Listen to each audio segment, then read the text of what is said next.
नमस्कार, आप देख रहे हैं SKP live news. Madhya Pradesh राज्य सहकारी बैंक भोपाल के अपेक्स बैंक के प्रशासक महेंद्र सिंह यादव के साथ केंद्रीय राज्य मंत्री सावित्री ठाकुर धार पहुंची थी और मीडिया से रूबरू हुई। मीडिया से रूबरू होने पर कहा कि यह पहली बार हुआ है कि मध्य प्रदेश में एक जिले में दूसरा जवाहर नवोदय विद्यालय धार जिले को मिला है, जिसकी स्वीकृति मिली है। इसकी स्थापना के लिए आवश्यक भूमि उपलब्ध कराने, अस्थायी भवन की व्यवस्था शीघ्र सुनिश्चित कराने के संबंध में मध्य प्रदेश शासन के मुख्य सचिव को पत्र प्रेषित किया गया है। देखें क्या कुछ कहा केंद्रीय राज्य मंत्री सावित्री ठाकुर ने।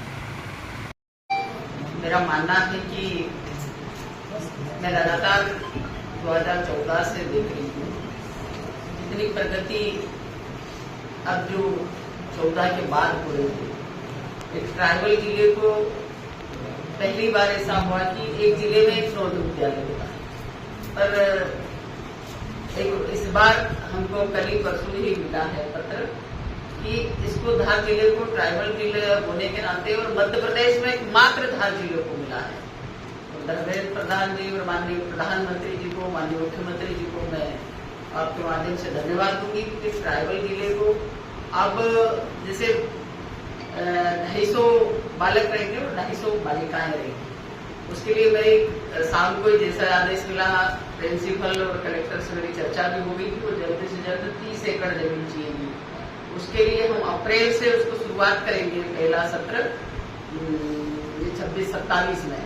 तो उसके लिए हमको कोई एक नया एक ऐसा स्ट्रक्चर मिले, जो वहाँ भवन मिले, ताकि हम बच्चों को रख सकें। तो उससे अभी थोड़े बच्चों का शुरुआत होगी। तो ये हमारे लिए एक ट्राइबल जिले होने के हमारे लिए गर्व की बात है कि हमारे बच्चों को, आदिवासी बच्चों को अब अच्छी शिक्षा प्राप्त होगी। और आने वाले समय में भी प्रयास चल रहे कि एक केंद्रीय विद्यालय निर्माण दामोद के लिए उनका प्रयास जारी है, होगा संभावना। दूसरा, हमारे प्रशासक जी आए धर्मेंद्र यादव जी, ये पहली बार ऐसा होगा पूरे देश में, मेरे ख्याल से तो नहीं होना चाहिए ऐसी कोई योजना। तो किसानों के लिए जो 6 महीने में जो लोन भरते वो अब 1 साल पे हो गया कि 1 साल किसान जब आज लोन लेगा तो इसी साल उसको वापस से भरना पड़ेगा। ये हमारे लिए अच्छी बात है। दूसरा, कल मैंने रेलवे का दौरा किया है, क्योंकि हमारे यहाँ किसानों को सबसे ज्यादा खाद की प्रॉब्लम होती है।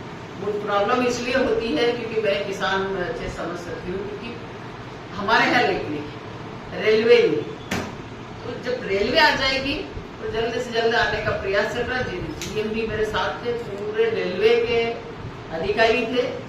और ये वेस्टर्न रेलवे की आजादी के बाद पहली बहुत बड़ी जो टनल है वो बनेगी, और ये 7 दिन के अंदर शायद उसका पूरा काम होने का संभावना है। तो चूंकि बारिश है तो बारिश में हो सकता है, मैंने कहा कि पूरा ही काम होना चाहिए, क्योंकि बाद में जब रेल चल जाएगी उसके बाद कोई काम नहीं हो सकता। तो कल हमने सभी बातें करी है, किसानों संबंधी बातें करी है। कई ओवरब्रिजों पे जो पेपर में न्यूज आई है, दैनिक भास्कर ने उसको बड़े फ्रंट पे छापा है, उसकी चर्चा भी मैंने की है। तो हमारे लिए ये है कि हम, क्योंकि यहाँ मैं रहती हूँ, तो जब भी कुछ होता है आपसे संबंधी हो, तो जनता की भी जब भी हो कोई पुकार होती है, मेरे तुरंत मिलती है जानकारी, और उससे हम संबंधित जानकारी अधिकारी तक में चर्चा भी कर लेती उसी समय। वो उनका ये था कि वो एक